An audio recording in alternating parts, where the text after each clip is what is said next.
బిస్మిల్లాహిర్రహమానిర్రహీం. ఇప్పుడు చెప్పబోయేది ఒక మంచి ఇస్లాం వచనాలు. టాపిక్ ఏంటంటే శ్రమలోనే సంతోషం. దీని గురించి చెప్పబోతున్నాను.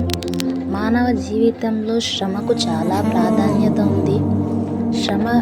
శ్రమించకుండా మన జీవితంలో అభివృద్ధి సాధ్యపడదు. శ్రమ వికాసానికి వెన్నెముక. ఈరోజు ప్రపంచంలో మనం చూస్తున్న ఈ వికాసమంతా మానవ జాతి నిరంతర శ్రమ ఫలితం. ప్రకృతిలోని ప్రతి కదలికలోనూ జీవులు శ్రమించాలనే సందేశం దాగి ఉంది. చిన్న చీమలు చాలా దూరాలు తిరిగి తన ఆహారాన్ని సమకూర్చుకుంటుంది. తేనెటీగలు ఎన్నో పూల మీద వాలుతూ తేనెను సేకరిస్తాయి.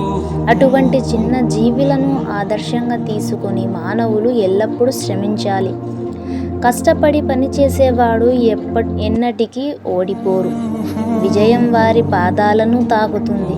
పూర్వకాలంలో ఒక వ్యక్తి వేరే ప్రాంతంలో కష్టపడి పని చేశాడు. కొన్నాళ్లకు స్వస్థలానికి వెళ్ళాలనే ఆలోచన కలిగింది. కొన్ని వస్తువులను, ఆహారాన్ని ఒక ఒంటె మీద వేసుకొని బయలుదేరాడు. దారిలో ఎడారి ఎదురయింది. ప్రయాణంలో ఎంతో అలసిపోయిన అతనికి ఒక చెట్టు కనిపించింది.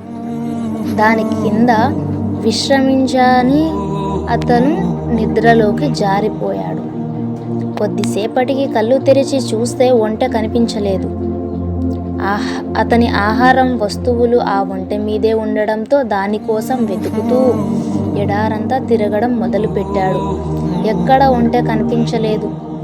ఎండలో తిరిగి అలసిపోయిన అతను మళ్ళీ అదే చెట్టు కిందకు వచ్చి కూర్చున్నాడు. విపరీతమైన ఆకలితో, దాహంతో నీరసించిపోయాడు. నేను చివరి ఘడియల్లో ఉన్నాను, మృత్యువు రాక తప్పదు అనుకున్నాడు.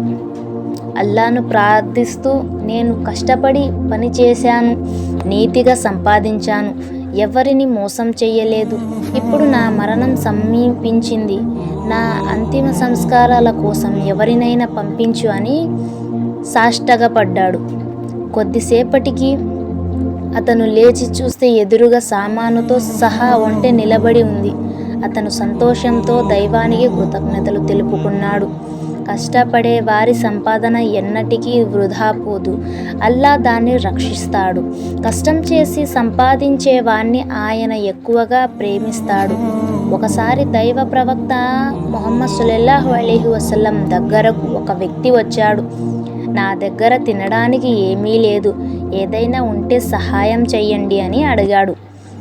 దృఢంగా ఆరోగ్యంగా ఉన్న అతన్ని చూసి, నీవు అడవికి వెళ్ళి కట్టెలు ఏరి కట్ట కట్టి తీసుకొని రా అని చెప్పారు దైవ ప్రవక్త ముహమ్మద్ సల్లల్లాహు అలైహి వసల్లం గారు.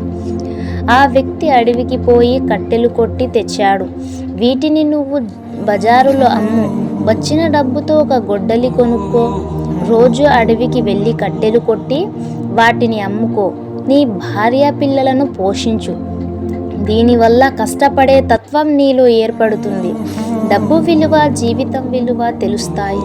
ఇతరులను సహాయం కోరడం కన్నా స్వశక్తి మీద జీవించడంలోనే ఆనందం ఉంది, అనుభవంలోకి వస్తుంది అని చెప్పారు దైవ ప్రవక్త గారు. ఆయన మాటలను ఆ వ్యక్తి పాటించాడు. అతను ఆర్థికంగా స్థిరపడ్డాడు. కొంతకాలం తర్వాత దైవ ప్రవక్త దగ్గరకు వచ్చాడు. శ్రమలోని సంతోషాన్ని నేను అనుభవిస్తున్నాను, ఎంతో ఆత్మసంతృప్తి కలుగుతోంది అంటూ ఆయనకు ప్రణామాలు అర్పించాడు. అంతే ఫ్రెండ్స్, శ్రమలోనే ఫలితం. శ్రమిస్తేనే ఏదైనా సంతోషం. అందులోనే శ్రమించకుండా వచ్చేది ఎన్నటికీ నిలవదు. నా వీడియో కానీ మీకు నచ్చినట్లయితే లైక్ చేయండి, ప్లీజ్ సబ్స్క్రైబ్ చేసుకోండి. Thanks for watching.